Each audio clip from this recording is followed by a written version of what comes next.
Cannabis medicinal. Agora é lei. E aí, gente? Aqui é o Luffy, esse é o Fazo 12 aí, e hoje a gente vai falar um pouquinho sobre cannabis medicinal.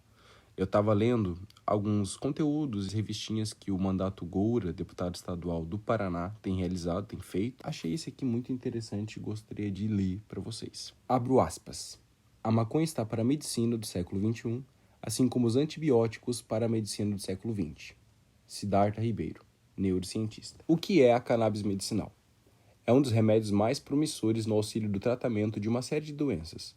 Conhecida popularmente como maconha, esta planta contém CBD, canabidiol, e THC, tetrahidrocanabidiol, substâncias com alto poder terapêutico. O CBD, sem efeito psicoativo, é analgésico, sedativo, anticonvulsivo e tem outros efeitos. O THC, que tem efeito psicoativo, é antidepressivo, estimulante de apetite, anticonvulsivo também. Quais sintomas, transtornos, síndromes e doenças ela pode tratar? A lista é grande, hein? Autismo, câncer, mal de Parkinson, mal de Alzheimer, HIV, esquizofrenia, depressão, fibromialgia, síndrome de Dravet, síndrome de Tourette, transtorno de estresse pós-traumático, esclerose múltipla, dependência química, glaucoma, artrite, ansiedade, insônia, dor crônica, náusea, asma, estresse, falta de apetite e inflamação, entre outras. Os canabidioides ajudam pacientes de autismo e epilepsia no controle da ansiedade, do comportamento agitado e da irritabilidade, melhoram o desenvolvimento neuropsicomotor e ajudam na diminuição de crises convulsivas. A cannabis está diretamente ligada então ao autismo e à epilepsia no tratamento, e também ao câncer.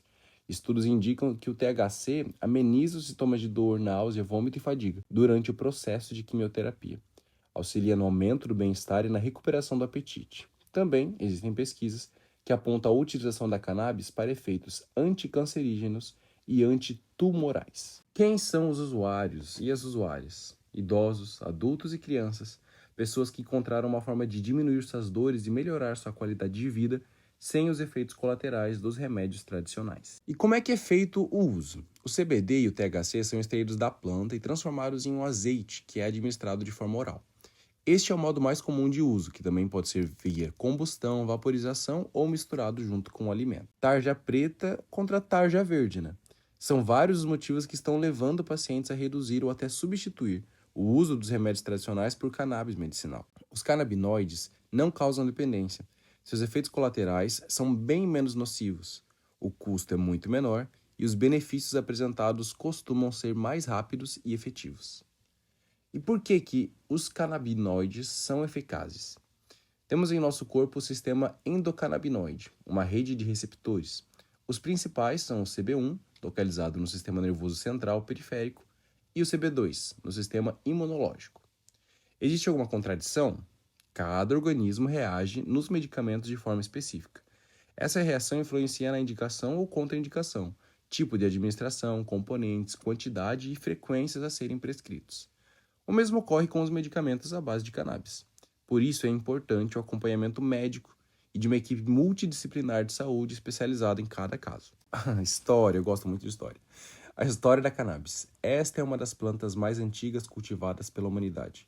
Seus primeiros registros são datados de 2737 a.C., ou antes da Era Comum, na China, para o tratamento de problemas como gota, reumatismo, malária, memória fraca e para aliviar as dores do parto.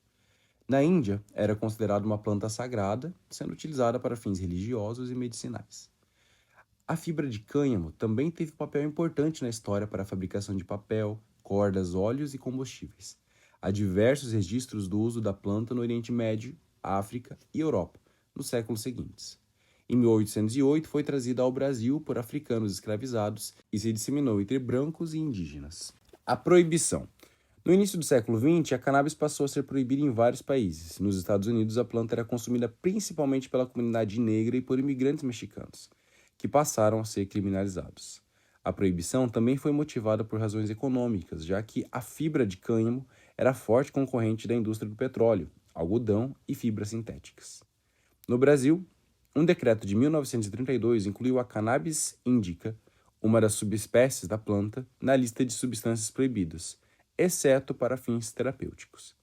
Em 1940, o novo Código Penal passou a criminalizar o tráfico de drogas. Em novembro de 1964, no início do regime militar, a posse também foi criminalizada. A cannabis medicinal no Brasil. Pesquisada desde os anos 1970 pelo médico e professor Elisaldo Carlini, fundador do Centro Brasileiro de Informações sobre Drogas Psicotrópicas, o CEBRID, e considerado o cientista brasileiro mais respeitado do país na área, o uso terapêutico de cannabis foi autorizado pela Anvisa em janeiro de 2015. Desde então, milhares de pessoas já solicitaram autorização para importar o medicamento. No Paraná, segundo dados da Associação Brasileira das Indústrias de Cannabis, a ABICAM, 2.015 pacientes foram autorizados a importar a substância só em 2021. Aliás, estamos entre os 5 estados com maior número de prescrições no Brasil. Porém, com o alto custo de importação, a principal reivindicação dos usuários é pela regulamentação do autocultivo e das associações canábicas. Ah, e claro, a Lei Pétala. Essa Lei Pétala é uma lei de autoria do Mandato Gora. A cannabis medicinal no Paraná. Fruto de 4 anos de articulação do Mandato Gora, a Lei 21.364 de 2023 homenageia a menina Pétala, paciente de cannabis medicinal diagnosticada aos 5 anos com uma síndrome rara no Paraná. Agora fica reconhecido por parte do Estado o direito de acesso à planta e seus derivados conforme prescrição médica. O que muda com a lei?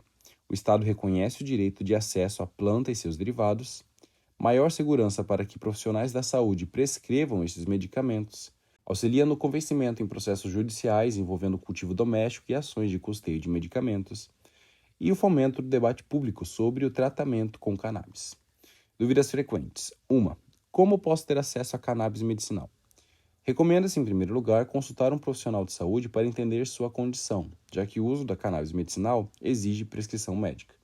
Para mais informações, entre em contato com os médicos e associações listados ao final desta cartilha, que no caso eu vou falar no final do podcast.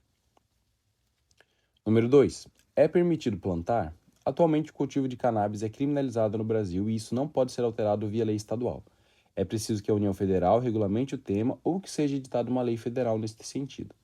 Porém, alguns pacientes que recorrem ao cultivo doméstico têm obtido decisões judiciais com a consequente expedição do salvo-conduto para impedir sua criminalização. É importante que pacientes nessa situação consultem advogados especialistas no tema ou a Defensoria Pública para verificar a viabilidade de uma ação de habeas corpus e assim garantir o direito de afastar o risco de criminalização. Onde posso obter o medicamento?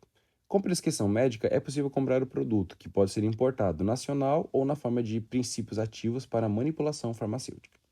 No primeiro caso, o paciente deve solicitar à Anvisa uma autorização especial de importação. O processo é simples e 100% digital. Para produtos nacionais, basta a aquisição em farmácias, mas ainda são poucas as opções disponíveis. Para prescrição de princípios ativos, é recomendado filiar-se a uma associação canábica ou manipular em farmácias especializadas, que são válidas somente para as farmácias que já obtiveram a autorização judicial, porque a Anvisa ainda não permite a manipulação irrestrita de produtos à base de cannabis. Caso o paciente não possa arcar com os custos, é possível demandar o fornecimento por parte do Estado ou de planos de saúde através de ação de custeio. E agora vou então às associações canábicas no Brasil.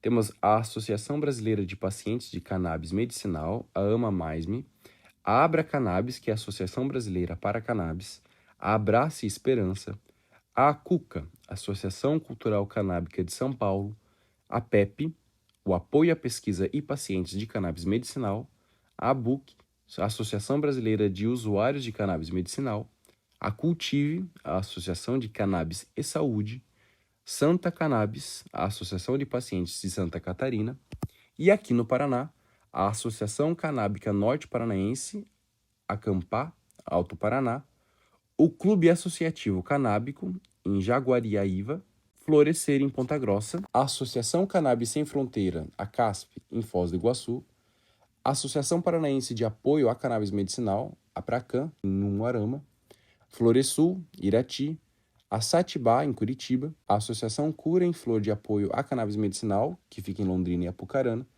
Semear, a Associação de Terapia e Harmonia Canábica, em Maringá, a Associação Canábica Unidos em Razão do Amor e a Associação Paraná Cultiva.